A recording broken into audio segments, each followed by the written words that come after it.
So picture this, 5 college friends, and they're just bored.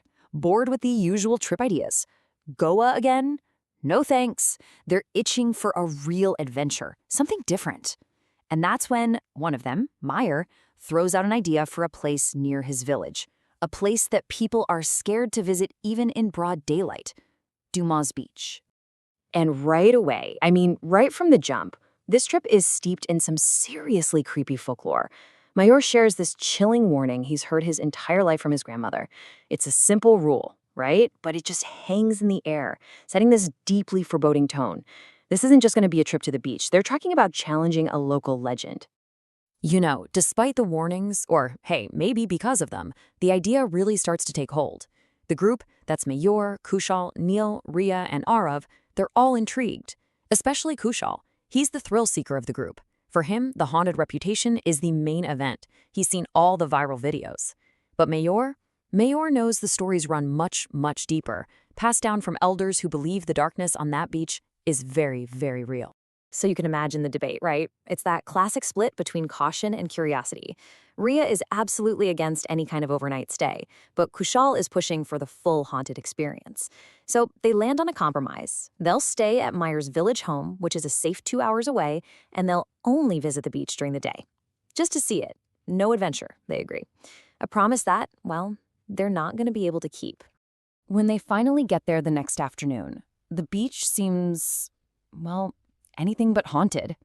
All that tension from the night before just kind of melts away. What they find is a scene of complete normalcy, a place just buzzing with life. By day, it's basically a carnival. You've got families everywhere, snack vendors. It feels safe, vibrant, alive. But this whole lively scene is just a mask for the terrifying reputation the beach holds after dark. A place people talk about in whispers, a place of phantom smells and just absolute, unspeakable fear. As they're walking along, Ria notices something unsettling, something that just doesn't quite fit the happy daytime scene. She looks down and asks the one question that completely shifts the entire mood of the trip. The sand under their feet, it isn't golden or white. It's this strange, dark, almost unnatural black. Why? And the answer is chilling. The beach is a graveyard. Mayor explains the local lore. For centuries, this was a Hindu cremation ground. That black sand isn't natural, it's ash. Ash from countless funeral pyres that is mixed with the sand over generations. All of a sudden, the ground they're walking on feels very, very different. And just as they're trying to wrap their heads around that, their unease is amplified when this weary-looking old man collecting bottles comes up to them. He speaks in these cryptic phrases, basically confirming their worst fears. He tells them the place has a dark history, that this part of the beach was a place of ash and bodies. And then he drops this haunting line, many people are sleeping underneath.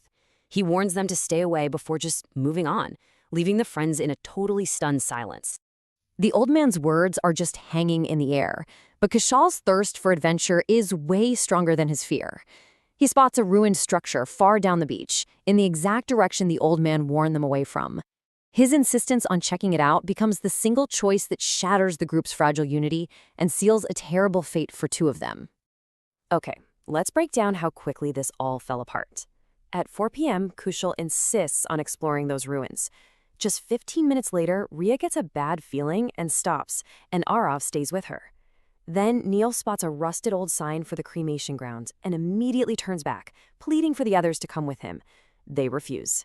By 4:45, in less than an hour, Meyer and Kushal are completely alone, walking deeper and deeper into the forbidden zone. And this is where the story pivots from an adventure to a horror story. Alone, far away from the crowds, Mayor and Kushal reach the ruins. They totally lose track of time, go for a swim, but when they get out of the water, everything has changed. The sun is setting, and they're about to experience the terrifying side of DUMAS Beach that the locals whisper about. This is the moment their little adventure becomes a full-blown nightmare. They get out of the water, and the sky is this dark, blood-orange color. The beach, which was filled with people just a little while ago, is now completely empty. The path they took to get there, it's like it just vanished. They are utterly, terrifyingly alone. So, panic starts to set in. They try walking back, but it doesn't matter how far they go, the beach just seems endless, like they're walking in circles. They pull out their phones to call for help, but just as they get a signal, the call cuts out and both phones just die. Every lifeline is gone. They are trapped in the darkness. What happens next is just a relentless assault on their senses. First, these haunting voices start whispering Kushal's name. Then, Mayor hears his grandmother, the one who warned him, who's been gone for 8 years. The air suddenly fills with a phantom smell of burning wood as a figure in white appears in the distance. A pack of dogs materializes out of nowhere, howling and surrounding them, before just vanishing into thin air. Their terror hits a peak when a spectral funeral procession charges right at them, carrying burning logs. They flee into the sea, only to be met by a massive, glowing figure rising up from the waves. It's just too much. This relentless wave of phantom sounds, smells, and sights finally breaks them.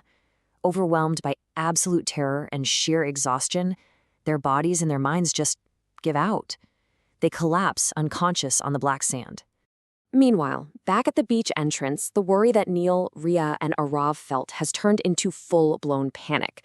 The locals are all gone. They finally call Meyer's uncle and the police to start a search. A rescue would eventually come, but the horror of that night, it would leave a permanent scar. The search party combs the beach all through the night.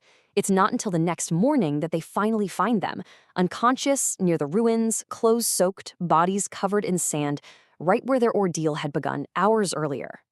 And the aftermath was severe. They both woke up with raging fevers, too terrified to even speak about what happened. And even now, the trauma just lingers. Mayor is still haunted by that phantom smell of burning pyres, screaming in his sleep. The adventure they were looking for, well, it found them, and it's something they will never, ever forget. The story of DUMAS Beach leaves us all with a pretty chilling question. Was what Mayor and Kushal experienced just a hallucination brought on by fear and exhaustion? Or are some places so steeped in centuries of death and ritual, permanently imprinted with the echoes of their past? It really makes you wonder what memories might be sleeping just beneath the surface.